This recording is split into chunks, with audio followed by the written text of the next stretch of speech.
अस्सलाम वालेकुम, मैं सैयद उमर शाह। तो ईरान इसराइल जंग में सीज फायर हो गई। सीज फायर किसने कराई?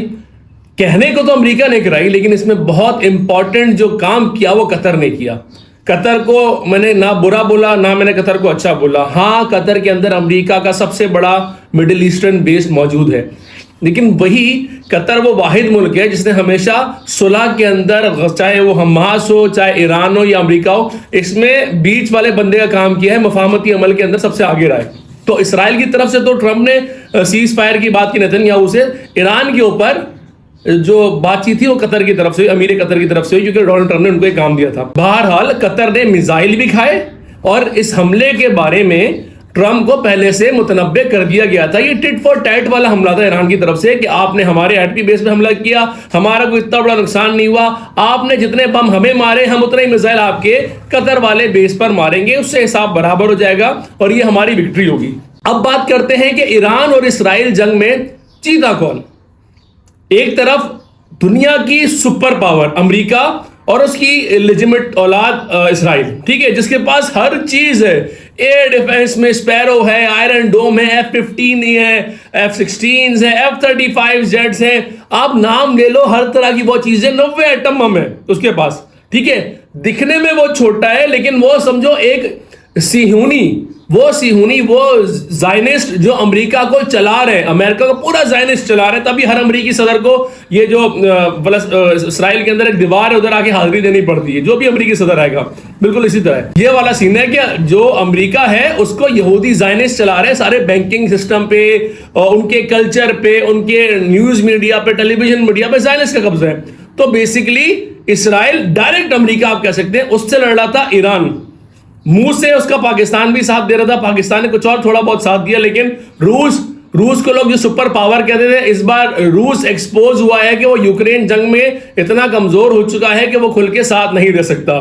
चाइना ने उसकी हेल्प की इंटेलिजेंस वगैरह देने में पाकिस्तान के साथ मिलकर, मानता हूं। तो बहरहाल लुब्बे लुबाब ये है कि अभी पूरी एस्टिमेट में देख रहा था सब कुछ रिसर्च करके, 10 से 15 बिलियन डॉलर का नुकसान इसराइल का हुआ है, 10 से 15 बिलियन डॉलर का ही नुकसान ईरान का भी हुआ है। ईरान का एटमी प्रोग्राम खत्म नहीं हुआ, यह उसकी फतह है। 2 साल पीछे चला गया, मैं मानता हूं इंफ्रास्ट्रक्चर दोबारा बनाएंगे, लेकिन यूरेनियम की अफजोदगी हो गई, जो उनका रिसर्च वगैरह थी वो सब पहले वहां से हटा जा चुका था, क्योंकि अमेरिका ने भी उनको पहले ही बता दिया था कि हम आपके इस बेस पर अटैक करेंगे। तो वो पागल नहीं, उन्होंने सारी अपनी चीजें हटा ली थी। हाँ, उनकी टॉप की लीडरशिप ईरान की शहीद हुई है, और वो किस वजह से शहीद हुए? वो उनके अंदर मौजूद गद्दार और मोसाद के पूरे नेटवर्क की वजह से हुई है, जो कि अफगानी चला रहे थे। बहुत से अफगानी गिरफ्तार हुए उसके अंदर, बहुत से ईरानी गिरफ्तार हुए उसके अंदर, बहुत से इंडियंस गिरफ्तार हुए हैं, वो उस नेटवर्क से हुए हैं। और पिन पॉइंट एक डिवाइस होती है, वो जाके लगाई जाती है जहां पर टारगेट करना होता है, वो लगाई गई, तमाम जर्नल वगैरह बन गए। लेकिन इससे एक चीज साबित हो गई, सुप्रीम लीडर वही आयतुल्लाह खामेनी है, और वो अपनी जगह पे। ये सबसे बड़ी चीज है। पहले से बात करते हैं, सबसे बड़ा ऑपरेशन था। नेतन्याहू ने शुरू में जंग में बोला था कि हम एटमी प्रोग्राम के साथ साथ रिजीम चेंज करेंगे, शाह ईरान के परपोते को लाके हमने यहां पर बिठाना है, पहलवी को, लेकिन वो नाकाम हुआ। सुप्रीम लीडर ईरान में अब भी आयतुल्लाह खामेनी है, और मेरी भी यही ख्वाहिश थी, मेरी वीडियो जो बहुत सारी वायरल हुई हैं उनमें भी मैंने यही बात बोली है कि हमें ये खामेनी वाला ईरान चाहिए, हमें इसराइली प्रो वाला, पहलवी वाला ईरान नहीं चाहिए, फिर हमारे लिए बलूचिस्तान के लिए बड़े मसले हो जाएंगे। अल्हम्दुलिल्लाह वही हुआ, और ईरान ने तनहा एक सुपर पावर से मुकाबला किया। दुनिया में किसी ने उसके अमलन साथ नहीं दिया, लेकिन शहादतों के बावजूद, 15 बिलियन डॉलर नुकसान के बावजूद आज भी वही हुकूमत है। एटमी प्रोग्राम अपनी जगह पे खड़ा हुआ है, लेकिन जो चीजें आश्कार हुई इस पे बात करते हैं। यानी फाइनेंशियली दोनों तरफ से ड्रॉ हुआ है। ईरान को प्रॉक्सी वॉर्स खत्म करने की जरूरत है। प्रॉक्सी वॉर्स करे, लेकिन अपनी खुफिया एजेंसी को भी अपग्रेड करे। बाहर तो उनके नेटवर्क बहुत है, अपने अंदर से बहुत कमजोर है ये, तो इनको थोड़ा गेम अपना अप करना पड़ेगा। इस तरह पाकिस्तान का आईएसआई का अंदर गेम बड़ा स्ट्रांग है, 100% कोई भी नहीं था। पाकिस्तान की आईएसआई भी 70% आपको डिलीवर करके दे रही है। उसके अलावा इनको अपने तीनों मुसल्लह अफवाज को मजबूत करना पड़ेगा। इनकी एयरफोर्स बुरी तरह एक्सपोज हुई है, अंडरग्राउंड बेसमेंट में छुपी रही है, ये कुछ नहीं कर पाए। वजह क्या है? क्योंकि इनकी एयरफोर्स है आउटडेटेड 70s 80s की। F-14 टॉम कैट्स हैं, F-4 F-5 single seat light weight fighters इनके पास मौजूद हैं, MiG-27 पुराने मौजूद है, मैक्सिमम हो गया MiG-29, जिनके अंदर AE से रडार भी नहीं है। AWACS तो दूर की बात है, इनका वो ground to air defence system, जिस तरह पाकिस्तान के पास HQ9 है, HQ12 की तरफ जा रहे हैं, 19 की तरफ जा रहे हैं, तो इनको अपना पूरा इकोसिस्टम बनाना पड़ेगा। इकोसिस्टम किसे कहते हैं कि तमाम चीजें आपस में एक सीक्रेट कोड की वजह से वो मतलब लिंक्ड हो।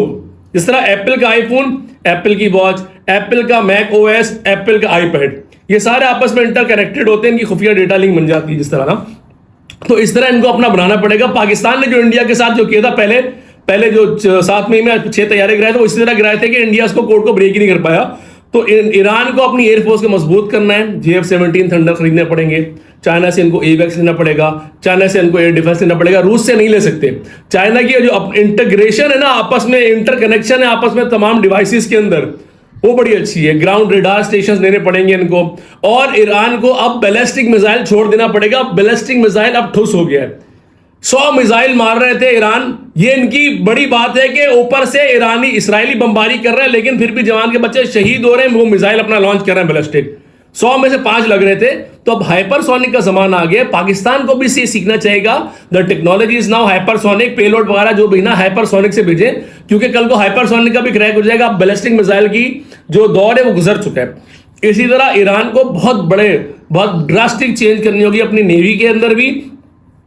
और इसके अलावा एक चीज जो मुझे अच्छी लगी, ईरान ने साबित कर लिया सुप्रीम लीडर तो सेफ है, उसके अलावा आर्मी चीफ की भी शहीद हो गए, डिफेंस चीफ भी हो गए, 5 तारे इनकलाब के भी, जो इनकलाब के चीफ भी हो गए, लेकिन बैकअप में जो बंदे आ रहे थे वो वफादारी से अपना काम कर रहे थे।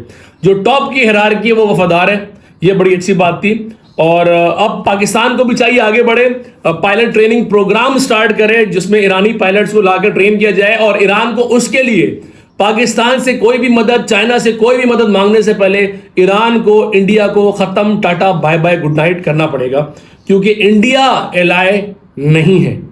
इंडिया पाकिस्तान का दुश्मन है, जो बलूचिस्तान को पाकिस्तान से अलग करना चाहता है, और उसके लिए ईरान का 4 बिहार पोर्ट वगैरह यूज करता है। कुलभूषण यादव भी वहां से गिरफ्तार हुआ था। तो ईरान को अपनी समत क्लियर करनी पड़ेगी। और एक और चीज यहां पर मैं सबको बोलूंगा, देखिए इस्राइल के खिलाफ कभी भी जंग मत, सबको मुत्तहिद होना जरूरी है मुसलमानों को, क्योंकि जरूरी है। और ये वक्त है कि अभी इस्राइल काफी अरसे बाद कमजोर तरीन मकाम पे है, उसको अपना इंफ्रास्ट्रक्चर बनाने में, बाकी सारी चीजें करने में टाइम लगेगा। तो इस वक्त सख्त तरीन एग्रेसिव डिप्लोमेसी करके फलस्तीन के अंदर इमदादी टीमों के बहाने, इमदादी काम के बहाने, चाइना को साथ लेते हुए मुस्लिम उम्मा को अपनी फौजें उतार देनी चाहिए। छोटे छोटे, जिस तरह सोमालिया में ब्लैक हॉक डाउन वाला था ना, इस तरह छोटे छोटे ये स्टेडियम है, ये बिल्डिंग है, उसको कैप्चर करके उधर बैठ जाना चाहिए, ताकि आप लोग का स्टेक वहां मौजूद हो तो इसराइल बमबारी करते हुए सोचे।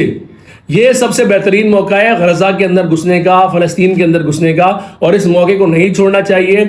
और अब ईरान को एटमी ताकत बनाना चाहिए। ईरान के पास एटमी ताकत बनने के लिए 2-3 साल प्रोग्राम पीछे हुआ ना, कोई बात नहीं, इनको सपोर्ट करें, इनको बनाएं, क्योंकि पाकिस्तान अकेला मुस्लिम एटमी पावर है, और आज देखो कोई इस तरफ आग उठाने का नहीं सोचता।